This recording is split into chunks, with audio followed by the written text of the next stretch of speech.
nine, eight, seven, six, five, four, three, two, one.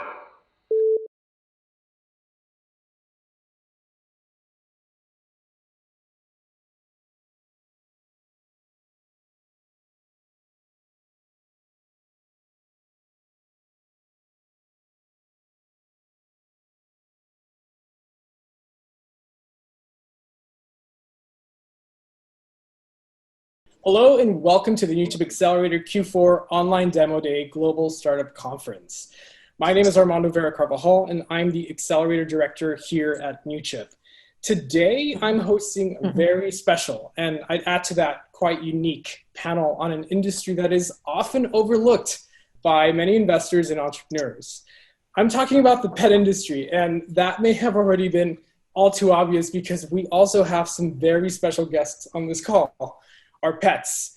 Now, I want you to keep in mind that the pet industry is nothing to laugh at. It's been projected that nearly $99 billion, or repeat that again, $99 billion will be spent this year, 2020, on pets in the US alone. That's a lot of money for quite a niche industry. And this is one of the driving motivations for preparing this special talk on a fast-growing and critical market. Which is why it's my pleasure to welcome you to Woof-Woof-Meow, Startup Innovation in the Pet Industry, very special panel that we've put together with leading entrepreneurs in the space from the Newchip Accelerator. Joining us today, we have 4 world-class leaders who are building businesses that are already making an impact in the pet industry and will probably disrupt this industry in ways we can't imagine over the next few years. So without further ado, I would like to welcome our guests. First joining us is Erin Mastopietro, founder and CEO of DopeDog. If you already haven't heard of DopeDog and you have a dog at home, your pup is absolutely missing out. DopeDog is the #1 CBD brand for dogs and has even been featured in Oprah magazine. I love DopeDog. Figaro uses DopeDog. We're big fans. Next, we have Patrick Hanna and Dr. Kimberly Williams-Moore, co-founders of Arc Mobile, which is the social network for pets and pet owners. I'm so excited about having you both on this talk because you both truly care about connecting the pet community and driving engagement in ways we haven't seen before between pet owners online. So I'm so happy to have you and your perspectives here. And I'm also delighted to be joined by Sarah Ipsen, founder and CEO of LocalDawgs, the leading pet sitting exchange app. I'm really excited about your business because it fills a very, very real need, pet sitting. And now more than ever, I would say, as most of us are working from home, hosting important meetings on Zoom from home, it often becomes necessary to find someone nearby who can take care of your pet for a little bit, and then you can return the favor later on. So it's a pleasure to have all of you here today. To kick off this talk today, I would love for you each to share some insight into your startup, its vision as a business, as well as the underlying story behind it. What led you to build it? You know, I'm referring to that pet story that motivated you to launch this big endeavor. So I'd love it if we could go first with you, Erin, from DopeDog. Sure. Well, as Armando said, we are DopeDog, and we create CBD products designed specifically for dogs. Thank you for the intro, and I'm glad Figaro's loving it. We basically started this company, my now fiance and I, Michael, for not this nugget, Zoe, although she uses it, but we started for our other dog who's 10 years old, or going on 11 now. And he basically was struggling through his recovery of 2 ACL surgeries. Let this scroll down. And was prescribed medicine that was very harmful for his liver.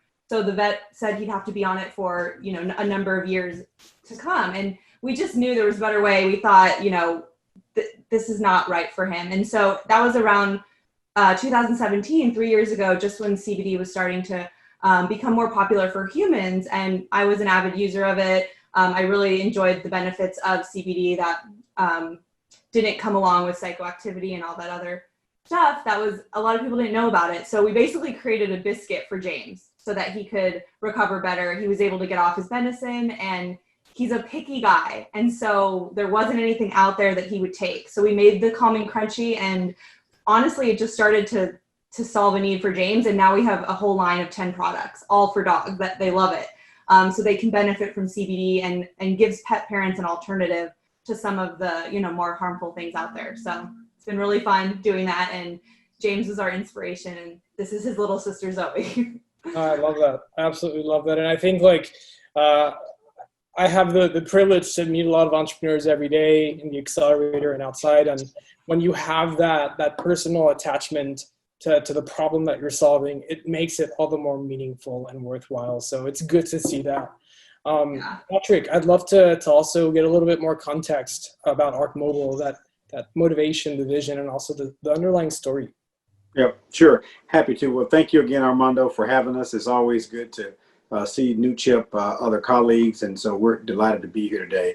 Arc Mobile is a North Carolina local-based company, and our motivation really came from a story from a dear friend who had a traumatic experience when her pet got sick. And so like most pet parents, you want your pet to be healthy and safe in all environments. And so she panicked, right, and put her pet in the car and didn't really know what the diagnosis was, and started driving to the nearest vet that she could remember based on her local community. It's all about relationships. And so you go to your local vet. And unfortunately, the vet was a long ways from her home. Her pet goes into cardiac arrest, and unfortunately, her pet dies when she gets to the veterinarian. So I said to my friend, I said, wow, I'm so sorry to hear about your loss. As a person who's had pets in the household, that's a traumatic experience just to hearing the story. But what would life have been like if you had a mobile application that sort of geo-located every pet service provider based on where you were at the present time? And she broke down into tears. I said, I'm sorry, what happened? She said, well, I found out once I returned home, there was a vet 10 minutes from my home. And so that was the origination of where the idea came from. And it just breaks your heart to think how powerful information is, and the lack of that information can save lives for our pets that are part of our families. And so we took that idea and thought we would be able to service this community and this industry by connecting pet owners with pet service providers globally from the single flashpoint of a mobile application. And so unlike the social media companies that are out there, there's so much noise and chatter in this polarized society. Arc Mobile is a safe space where it's nothing but pets. So you can have a community around your pet and your pet's friends, but also have access to information to locate dope dogs or locate local dogs within your local community. Mm-hmm. And so hopefully our colleagues that are on the panel today are future partners. So that's how we started this. And we're, again, happy to be a part of the conversation. Thank you so much. And Dr. Kimberly Moore, can you also share, a few thoughts on the motivation that you've had for helping found Arc Mobile? Absolutely. And again, thank you so much for having us on the panel. And I just, am thrilled to be on the panel with Erin and Sarah as well.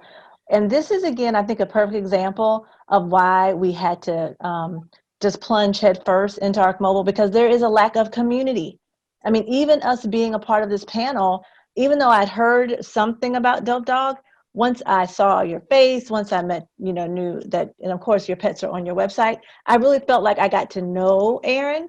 So that's really also what we're trying to create, Armando, is a real community. Now, right. All of the pets on this panel are dogs, but we have absolutely had some amazing feedback from non-dog owners.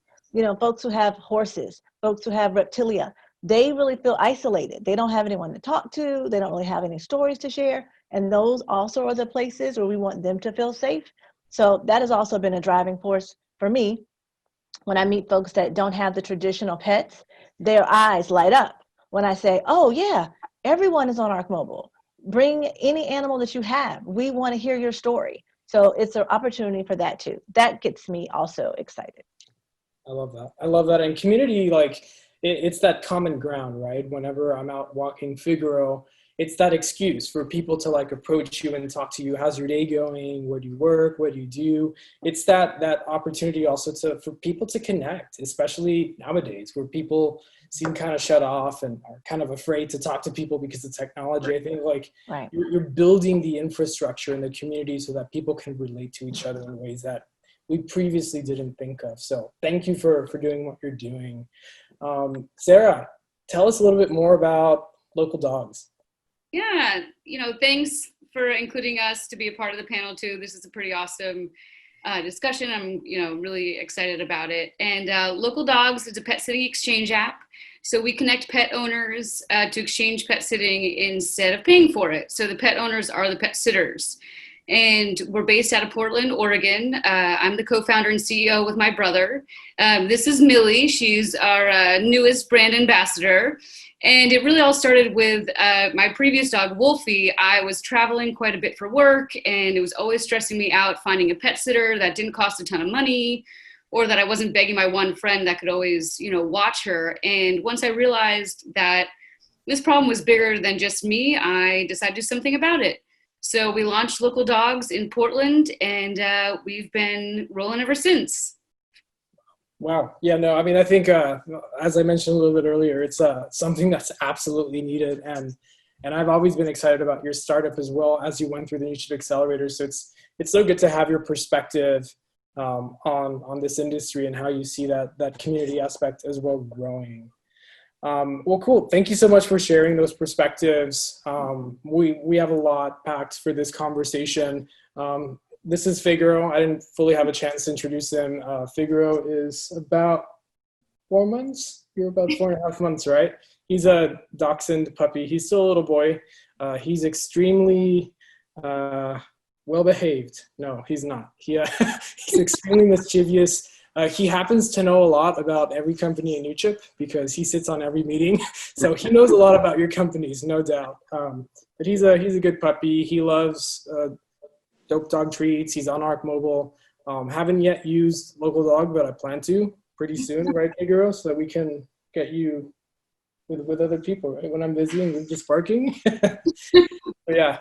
Well, cool. I wanted to talk a little bit about COVID-19. That's really the big elephant in the room for this year, for 2020. And it's obviously changed the world in many, many ways.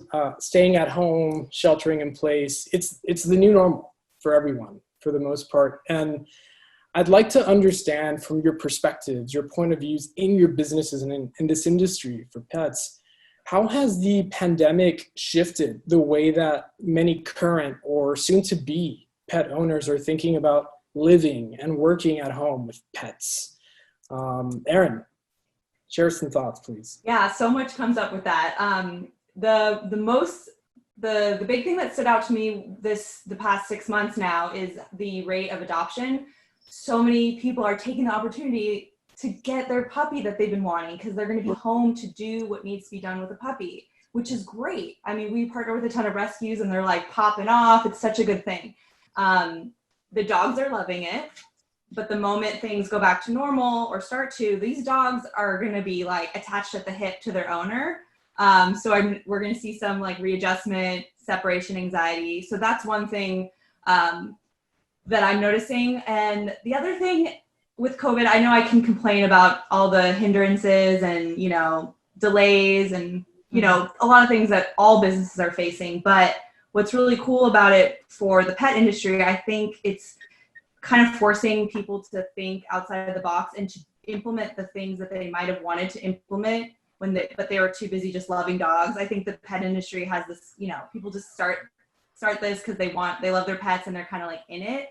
And I've noticed with a lot of our stores that they've been adapting some of the technology and forward-thinking ways of other industries that they've been meaning to do because they were almost forced to do. So I think that's a silver lining as well. So I think it's affecting the home life with our dogs being at home, which is a good thing for now. And then also in the industry, it's kind of pushing us in a forward direction. So I think those would be my two big takeaways so far. Yeah, no, and I think one that also makes me think of, especially in the case of Dope Dog, is, like you mentioned, the anxiety, right? I think Figaro is what I would call a COVID-19 puppy because he was born in the midst of the pandemic and he grew up in the pandemic. So this is not the new normal for him. This is the normal. For me to be home all the time is his life. And what are the challenges, right? What are the risks of that? I think it's once the world changes and goes back to normal, like I'm not going to be home all the time, traveling and moving around, and that'll be a challenge. So I think like having ways to help them cope with that. And I think Dope Dog what I've liked from what I've seen is also the anxiety. It helps relieve. It helps foster that space a little bit more, and he's a little bit more chill about that. One thing that I've seen also is sort of like, I think you mentioned this a while back, Erin, not in this talk, but I heard you mention it once, the zoomies, right? Where you have like, dogs have zoomies, but then I guess we all have Zoom fatigue as well. Yeah. Yeah, so your dogs, the typical zoomie is the running around of dogs, which we've heard of, but the newest term that came about during COVID was that humans get zoomies, and it's more of a depressive state. Right. And so I'm like, how will this affect our own dogs? Like, are our dogs getting the other kind of zoomies now? Are we rubbing off on them? Because, you know, your personality and your demeanor will rub off on the dog. So let's hope we don't make our puppies depressed. Right. And give them the sad zoomies. I'd rather than be running around in crazy happy circles with the regular dog zoomies for sure. Yeah, no, it's very, very true. Patrick, what, in terms of like some of the more traditional sort of like play dates, meetups, like community in general, how has COVID impacted how pet owners are engaging externally outside of their homes? Yeah, that's a good question. It's funny.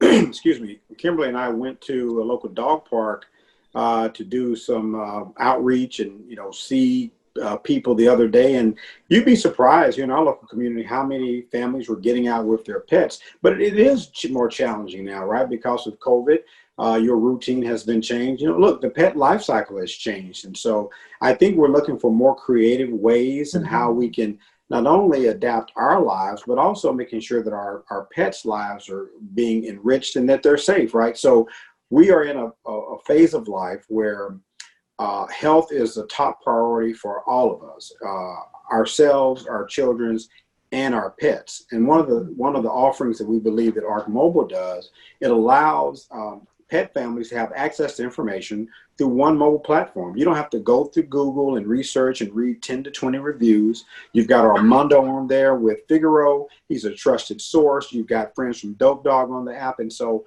building the community is part of our strategy. So you remove the noise of what social media has in this polarized world we live in. While you may have pets on Instagram with 60,000 followers, really, what are you getting out of that? So our strategy has always been to create a community around your pet and your pet alone. We don't want any of that other stuff on our platform, and we manage that. But we also want to give you something for being a part of our family. We want to give you access to local service providers, vets, boarders, groomers, breeders, the whole community. And to the other speakers' points, we're looking at data, right? So according to Amazon, pet services and pet searches have been up 12x over the last 30 days, 12x. And so the data is showing that people are paying more attention to their quality of life, therefore their pet's life. So they need more stuff. They need more toys. They need more food, and all that stuff's got to be delivered where?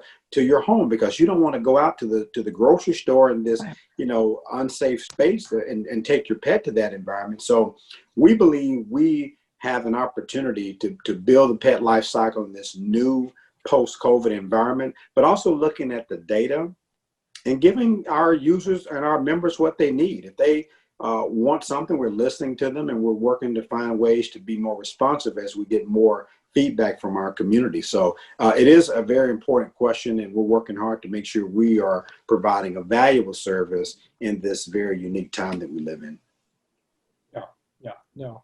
Dr. Moore, any thoughts as well? I would just only add that what's really been profound to me during COVID has been the role that pets play in mental health for their families. I've read a lot of literature about that. Veterans were typically the group that people looked to and said, oh, you know, support dogs and all of that. Well, since COVID, everyone, right, we all could use some more support. Right. And I think pet families have shown that they have a resiliency that other non-pet families may not have, right? They've, you know, done a lot of research and indexing about, you know, happiness. And what I've really, again, been intrigued by is that families with pets are generally happier overall. So I think there's a lot there that we can continue to unpack. Yeah, no, and I think it's absolutely true. And it's something that tends to be oftentimes a driving motivation for getting a pet, you know, whether someone's living alone or they're single or just depressed. You know, I've had friends who have been feeling very blue, and then the doctor says, well, have you thought about getting a puppy or something? Because it's not to patronize. It's like there's actually an impact. And, you know, we're all very busy. We're all very stressed, especially anxious this year. But like having pets and puppies around, like, you know, I've said that sometimes you can have a very bad meeting, right? Or a meeting that doesn't go so well. And then after that, it's always nice to, being here at home, have your little puppy giving you the puppy eyes to cheer you up and make you smile and remind you that there's more to life, right? Than the things that we focus on every day. So I very much agree with the mental health components of it, which are really underlooked and not taken seriously in our culture. So I'm happy that you have that as a part of your vision. Sarah, what are your thoughts as well in terms of like pet sitting? I think one of the challenges with like social distancing and staying at home is that sort of like challenge of connecting with others, but then there's also the trust issue. What have you seen so far? Yeah, you know, I think we've seen during COVID that less people are traveling, you know, so they're not exchanging pet sitting as much, but you know, when you're home and your pet's home with you nonstop, you know, they still need that outlet. So puppy play dates, you know, that's been on the rise, and just different meetups, you know, where you can meet in an open space and parks where you can have that social distancing, you know, but then your puppies can get that social interaction that they need, or else they'll drive you crazy. And, you know, and I think too, the trust is definitely an issue. You know, that's why we always encourage you guys meet up before you exchange pet sitting. You know, we're working with a company that does background checks, you know, and part of our memberships, you can see who's been trusted by other members, you know, so we're really trying to vet our members on the front end, so then you feel comfortable on the back end. And then also members review each other as well. You know, so we're really trying to enhance, you know, that security and trust issues that, you know, have been some feedbacks. But, you know, as far as COVID goes, I mean, it definitely has made us pivot a little bit where, you know, it's more walks. I mean, people are now sitting in front of a screen all day and they just want to get out, and, you know, why not connect with another pet owner and take their dog as well, you know, when someone can't get out and walk their dog. You know, so we're definitely seeing that, that change a little bit. So it's been interesting, but it's, you know, it's definitely been pretty cool to see the pivot of it too. Yeah, no, and the resilience also that comes from, you know, exchanging the pet sitting during times like these fosters very meaningful relationships. I've had scenarios, right, where being at home and doing meetings, like some very, very important meetings, and like Figaro, even if I put him in one of the other rooms, he'll start barking and it's still very loud. And you know, it's like, what do I do, right? I don't know a lot of my neighbors here. Who do I go to? I don't necessarily want to pay for somebody to just take my dog away, someone I don't know, right? So it's like fostering those trusted networks of people that you can build relationships with, and make that your pet a big part of that relationship is important. Yeah, and that's, you know, and that's what LocalDawgs is definitely about too, is bringing that pet owner community together. You know, I mean, even what Patrick was saying too about community, you know, it's all about community. Pet ownership is, you know, a different kind of community. And, you know, I think that there is all different kinds of people that own pets, you know, and it's a great way to meet someone, you know, your neighbor that you would have never met, you know, unless they had a pet. You know, so that's the whole thing that we're trying to foster too. Sounds like a partnership to me. I love it. Yes. Yeah, you two should absolutely talk. I think there's a lot of synergies to be found, especially for this industry. I think it is a very big industry from a market capitalization standpoint, but I think in terms of players on what I would consider startups and innovation, it's still pretty small. So it's a community that we're building out and that we're growing in. You know, it's why I have you here sharing your perspectives, because it's still relatively small. Right. Shifting this a little bit more to the abstract side of entrepreneurship, we all know all too well, and many of the people in our audience and investors who invest in entrepreneurs, we all know that entrepreneurship is a very challenging path to take in life. It's typically fraught with failure, and a never-ending supply of obstacles. But alas, that's the game that we've all signed up for, and we do it because we're passionate about building businesses that will innovate, that will make the world a better place.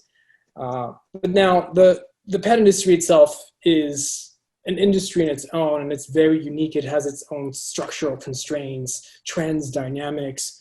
So I'd like to hear your thoughts and perspectives on what are some of those structural challenges that you're seeing and that are impacting your business specifically in today's market. So Erin, I'd love to hear your thoughts first. Yeah. Well, nothing's going to stop me from working with dogs all day. Get to hang out with you guys. But of course, there are tons of challenges that come with starting your business. I'm going to speak to the specific challenges of CBD for dogs because, there's tons of challenges and we all can go through them, but this is specific to our business. The regulatory issues around the nature of what we sell, which is in the cannabis umbrella, has been really tough, actually. But I always like to look at the silver lining. It's forced us to market our brand in an entirely organic way. So at Dope Dog, we've had to take very non-traditional approaches to reaching new customers. So we can't run any paid advertisements. So anyone working with cannabis or CBD in the dog space or human space will probably face this as well. There are some workarounds in Facebook and Google, but it's really tough. And ultimately, cannabis is a Schedule I drug. So even though CBD has no psychoactivity, you're still kind of clumped in with all of the prohibited substances. So just keeping that in mind, hopefully they'll roll out some regulations as far as packaging and laws around, targeting customers online. But in the meantime, getting creative and doing partnerships with other brands, working with wholesale partners who embrace holistic solutions, has been a workaround for all that, and ultimately led us to more, I feel like sometimes the organic approach leads to better relationships as far as customer retention, and just like they feel like they're really part of the brand because we've met them at an event, in person versus seeing something online. So I think sometimes your greatest challenge, which seems like a total pain in the butt, can end up being a good thing, but definitely a lot of struggles around that in the CBD space for sure. Yeah, no, and obviously regulatory, we see it with CBD in general, just for the mass markets, but pet itself it's a totally different thing. And I see just massive use, right? Business uses and cases for CBD in the pet industry. Beyond treats, also just medication as well, like at the pharmaceutical level and that sort. So that's very interesting. Patrick, what are your thoughts on the current challenges? Yeah, it's a good question. And I think that, one of the things that I always go back to, Armando, is, I have a favorite saying that says life moves at the speed of relationships, right? And so what is the relevance of that with challenges is that you've got to have relationships with whatever obstacles that you have in order to overcome them. And so recognizing that, look, I'm an attorney who had a love for pets, has a love, and thought about how I could help this community and create jobs in my local community. But I'm not a veterinarian. And so I recognized that was an area that we would be challenged on. So what did I do? We went out and built a relationship with the former president of the North Carolina Vet Association, and he's now on our board. So I think part of the objective when you find a challenge is really not about the challenge, but really thinking about how do you overcome that challenge, right? To continue to run your race. Yep. If you are truly a visionary leader, you've got to have the right partnerships and the relationships in order to overcome those obstacles. And as you talk about regulation, I think that's an excellent point because there's a lot of nuances related to public policy around animal care and how you treat animals. And so one of the challenges that we're really embracing is talking about having the conversation with the traditional veterinarian and traditional pharmaceutical prescription, and how do you introduce that community to embracing CBD products? Because whether we like it or not, this conversation about CBD and hemp, and I don't need to pitch Dope Dogs for my colleague on the panel, but I think this is a very realistic idea to embrace the conversation. And Arc Mobile is here to sort of be that organization that brings these communities together as families, but also business leaders from the veterinary community, as well as the holistic medicine approach, because at the end of the day, you want what's best for your pet. And if the pet is healthy and made whole, it's a healthier life for the entire family. And we're all about solutions, not just dealing with the obstacles. And so we think that there's opportunities to build those bridges, but it starts and ends with relationships. Yeah, no, I mean, especially in entrepreneurship, it's relationships drive everything. And I think at the beginning, I wanted to mention that crazy statistic, like $99 billion going into the US alone, just for the pet industry. I mean, like, who thought of that, right? 99. And I feel like, not to interrupt, but just add to that, you talk about the global market. The global market is 200 billion.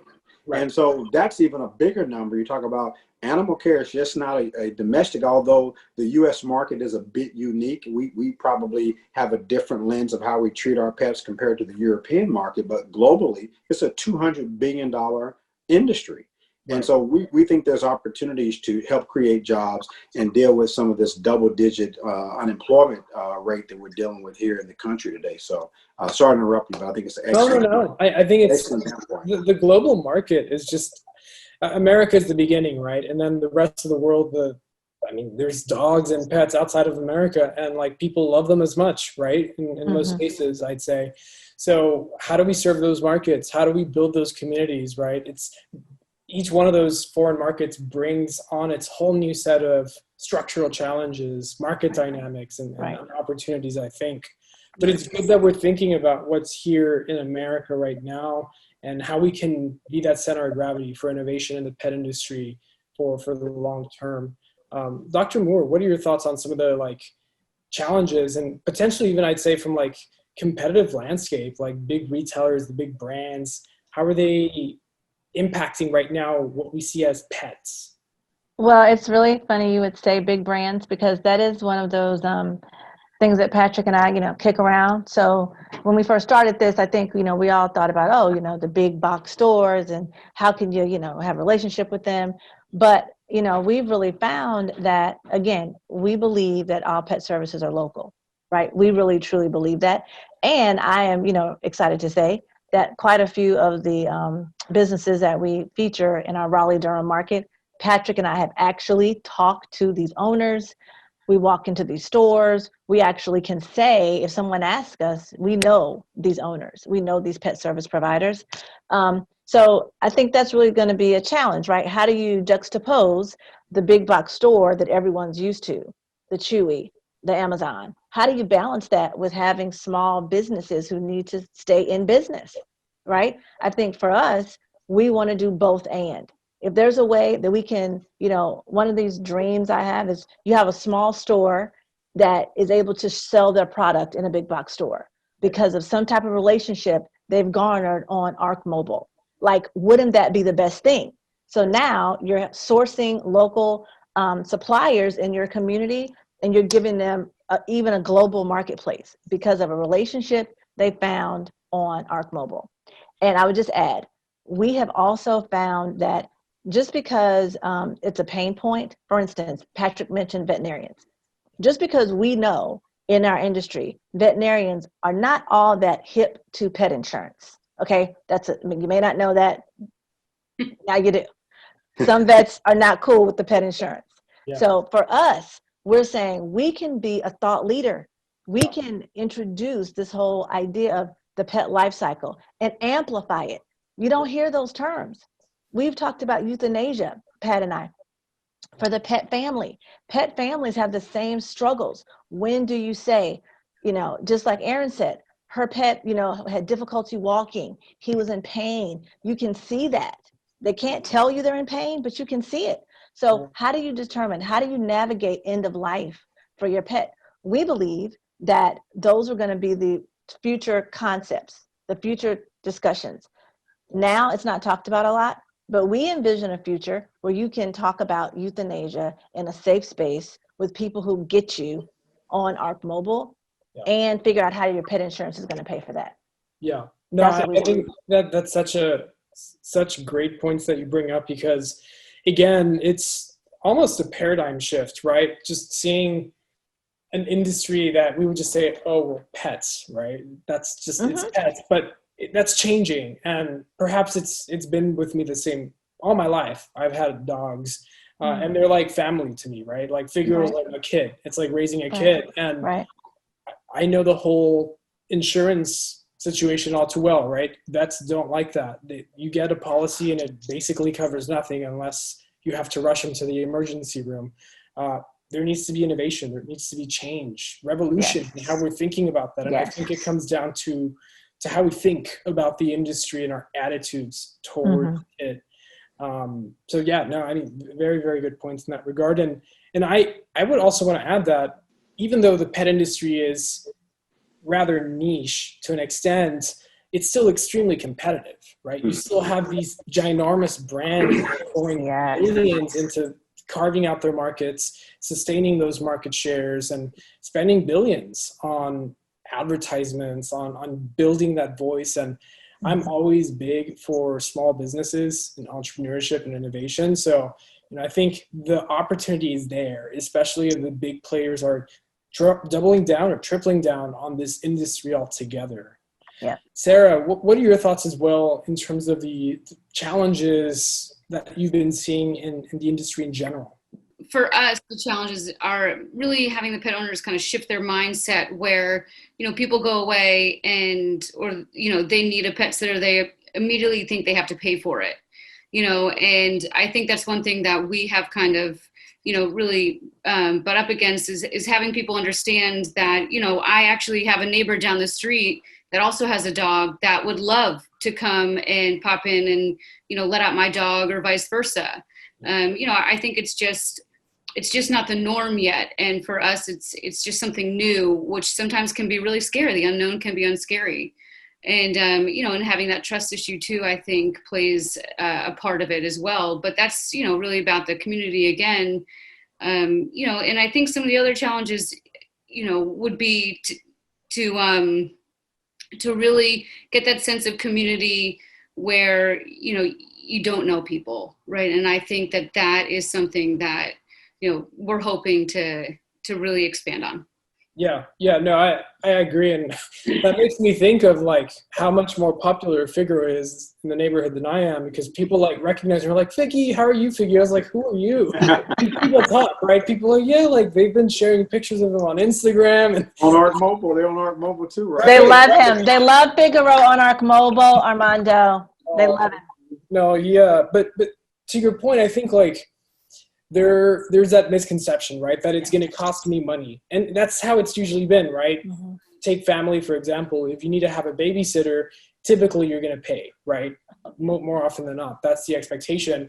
And who would say that pets should be an exception to that, right? People are going to give their time, they should be paid for it. But I think the new generations that are coming into the market, we don't want to pay for a lot of these things. We want to we see much more utility from the relationships that are built rather than just the transactions. Like, take care of my pet, I'll give you $20. And I think what you're doing is so important in that regard. Yeah, we're definitely seeing that mind shift for sure, even with the younger generation where, their pets are their children, and absolutely. And they understand that sharing economy a lot more, so it's just making sure that, they're even aware that we're out there, I think is also something that, we're continuing to grow on. Yeah, no, and I think there's such a valuable opportunity for what LocalDawgs is doing right now, because what I mentioned earlier about, Figaro being a COVID-19 dog I think is going to be true down the road, because he's so used to me being here, but the day that I have to go on a 3-day trip or a 1-week trip, right, for work or whatever, like resources and communities like yours will enable me to be much more open about like having a dog, right? Because many people make these decisions like, I won't have a dog because I travel too much or because I'm always at work. But if there are communities and resources to where you can have pet sitters, right, take care of that dog, and you can go to work and still have a dog and be happy, and then you can return the favor, like that's creating value for the community and for the industry, I think. Once people start traveling more and going back to work, that really haven't had a dog before, or, a cat. We also have cat owners on our app as well. That it is expensive to have a dog walker come in, every day for 5 days a week, or, it's $25 a night sometimes. And, I think that that's one thing that, we really continue to promote too, that it's really cost, savings. I mean, pet sitting can cost hundreds of, thousands of dollars for pet owners every year. And to eliminate that one aspect, at least that would give pet owners, just a sigh of relief that they don't have to spend that much money on pet care. Right. And I'm excited again that you're taking the leadership on developing that frontier in this industry. Shifting it slightly towards the big trends in the industry, we talked a little bit about the challenges and structural constraints, but in terms of big trends, I'd love to get your thoughts on what those are, especially with the newer generations coming into the workforce, having buying power, discretionary spend. How is that changing the industry? Erin, I'd love to get your thoughts. Yeah. Well, my partner, Michael, is like the true trend hunter. So he probably has like on his fingertips, like the hot brands for pets, but high level, we've talked about it this whole panel. Pets are our children, our new children, right? So if we think about it that way, anything that humans now expect in the tech realm, in health food, like if you're eating vegan raw, expect the dogs might start. If you're sleeping on like a Tempur-Pedic mattress, like That's so true. Like the possibilities are endless, and we're seeing it in tech healthcare and just like any part of the human industry that can be evolved to the same thing in pet. I think that's the direction it's going. It's really cool. And yes, not every pet parent's going to buy their dog like the nicest of everything, but there's an element of that on all levels, whether it's healthcare, pet sitting, community, and like there's dog like social events now, like bars set up for dogs, like it's everything. And guess who benefits from it? The owners, and we get to like have fun and have a new community. So no, and I agree. I think there's so much untapped value waiting to be created for this industry. Like I wonder, right? I joked about it with a few friends a few weeks ago. We were going through a drive-through, and I said, why doesn't like McDonald's or like In-N-Out also serve like pet food, right? Like good pet food, like pet food for animals that's been for them. Like who would have thought of it, right? Maybe one day we'll see that and they'll be like, why didn't we think of that earlier? But it's part of that paradigm shift, right? Like I think people vote with their dollars, right? And I think if enough people start demanding it as the demographics and the generations change, perhaps that will be happening sooner than ever. I'll be ordering my cheeseburger and Figaro will be getting his puppy burger. Right? Because he'd still eat my cheeseburger. That's no doubt. What about you, Patrick? What big trends are you seeing?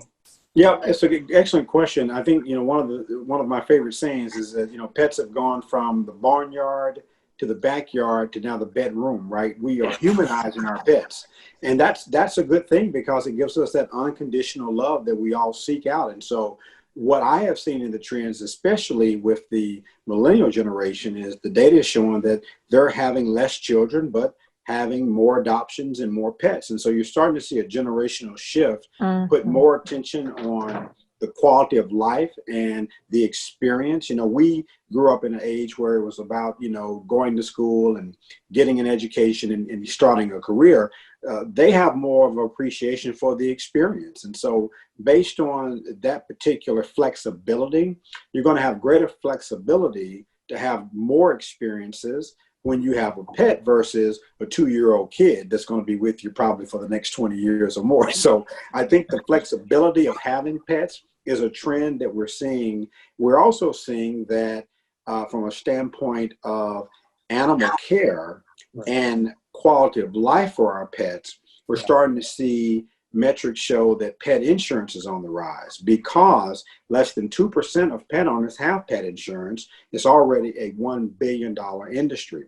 So because we are more aware of our health, we're more aware of our kids' health, we predict and forecast that the pet insurance market is going to explode in the next 2 to 3 years because of COVID in particular. Yeah, no, and I would imagine that it would. I'll use a quick example.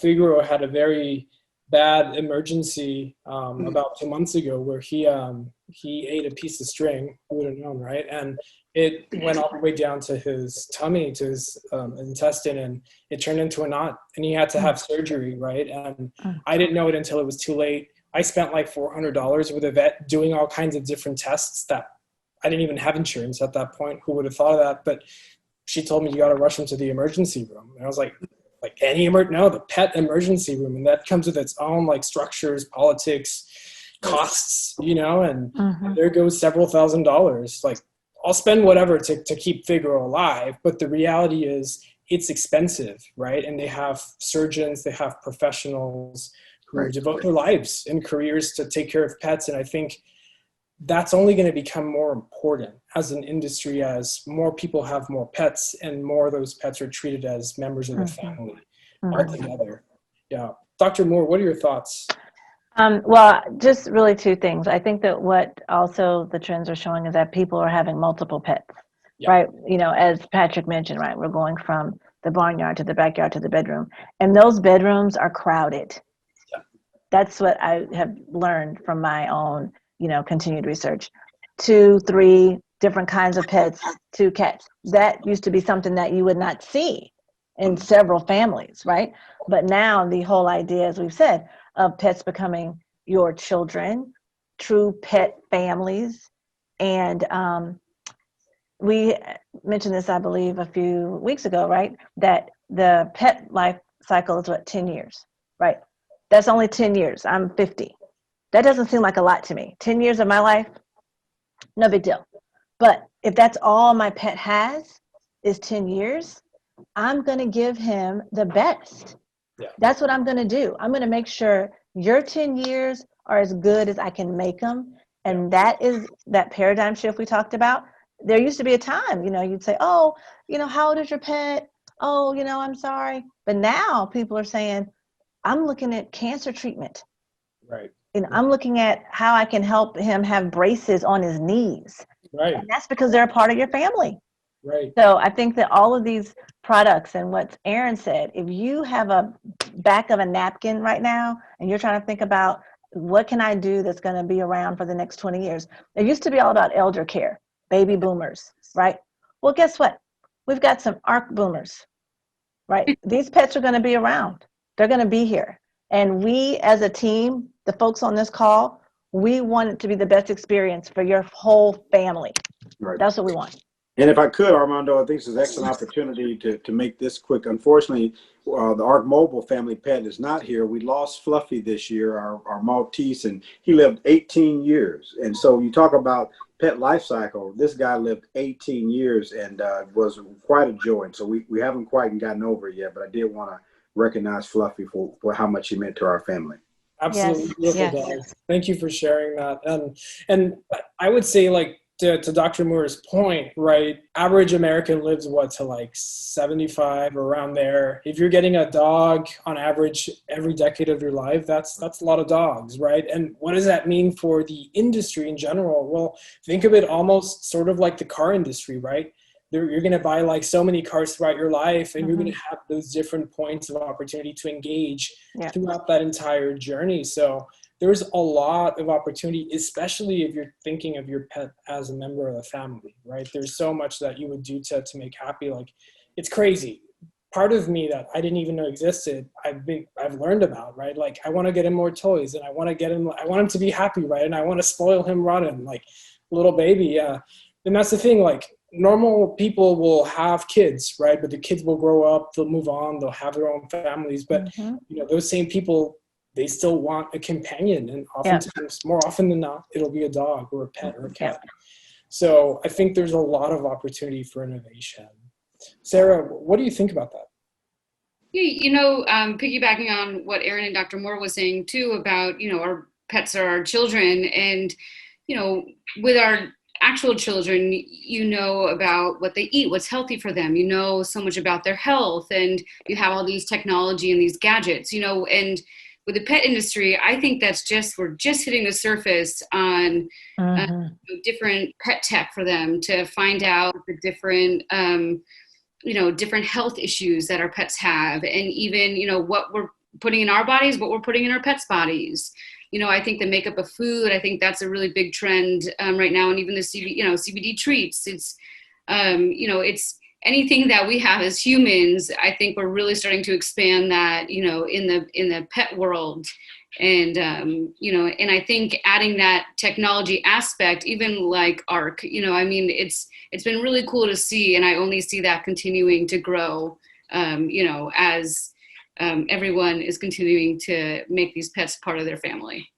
Yeah, no, I absolutely agree. And like you said, you know, a lot of the things that we like and enjoy sooner or later will probably also be addressed for pets. And I joked about this a few days ago with a friend, like, why not have candy for dogs, right? And he's like, no, that would be the absolute worst way to go. But it's like, I mean, he's always trying to eat my candy. So it's coming. Hello, Reese's Pieces. They love peanut butter. Yeah, there's a chocolate in there. And that's I know. Make it brown peanut butter. Yeah, well, yeah, but I don't know. I think there's going to be a lot of innovation and opportunity. And I think, like, as a closing question, I'd love to get everyone's thoughts before we close out. What advice do you have for entrepreneurs and investors in this industry as we continue to build this market? We'll go with you first, Erin. I would say just get out there, go a little bit beyond your friends and family who love you no matter what, and just like get in front of like an expert like Dr. Moore or a pet store owner and just be like, here's what I'm thinking, or here's my prototype, or just start somewhere and then get feedback, get in the community, and your product will evolve or your service will evolve based off the feedback you get. So I think it's really important to get in your community, your potential customers in front of you.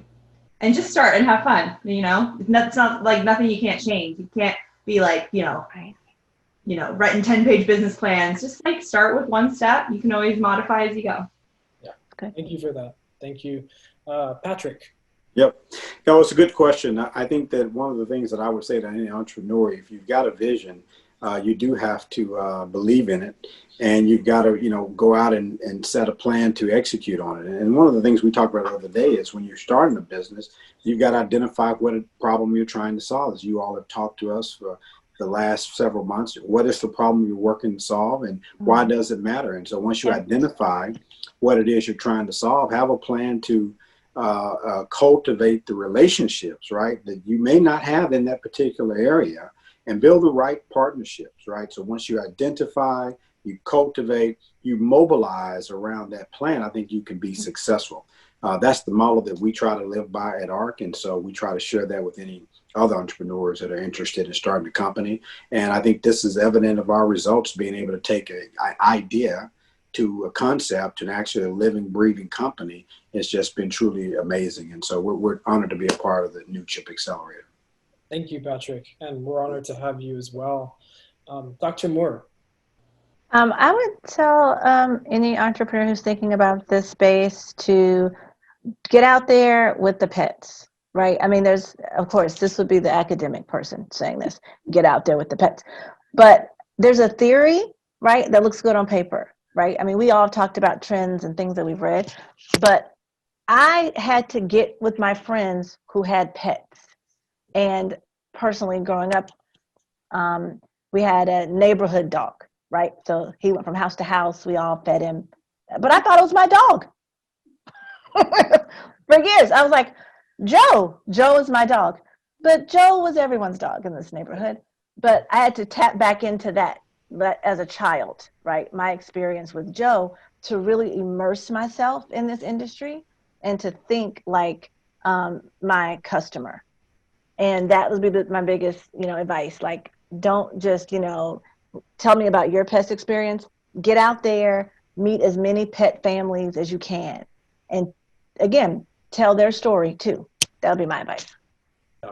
Thank you for that, Dr. Moore. It's been great having you here. Sarah, what are your thoughts? Yeah, I think the biggest takeaway so far that I've really, experiences, you got to keep open-minded and you got to stay flexible. From when we started to where we are now, it has definitely evolved. Customer feedback, member feedback has definitely driven that for sure. But then you also got to have fun. I think taking yourself too seriously, this is a hard, grueling, startups art is not for the faint heart. And you got to just, sometimes laugh at yourself and, and not think that you are the expert on everything. You got to really take, that feedback. And even if it's not something that you originally thought, you got to still think about it and, see if that makes sense for you guys continuing to grow. Yeah. I think that's probably the biggest thing that we've learned so far. Yeah, no, I mean, all very brilliant perspectives, viewpoints. And I think hopefully for all the audience who's watching us right now, investors and entrepreneurs, hopefully this talk has given you a different perspective, right, on this big industry. I imagine that many of you who are watching have pets, whether it's a cat, a dog, anything else. My sister has a bunny, right? And it's a huge little bunny. They're a big part of our lives, right? And thinking of that in practical terms as a business, as an industry is important, because there are, for every little dog treat, for every little thing that's related to the industry, there are companies, there are teams, there are people working day and night, very, very hard with big visions to transform this industry into something that is enjoyable for the little pets. So thank you so much for tuning in for this special talk. Thank you so much, Erin, Patrick, Dr. Moore, Sarah, for joining us. It's been such a special occasion to have you all here. We hope to have you soon again on a different talk and panel.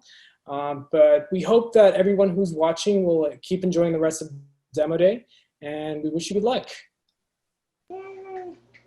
Yay, thank you. Yeah. Thanks, Armando. Bye. Bye.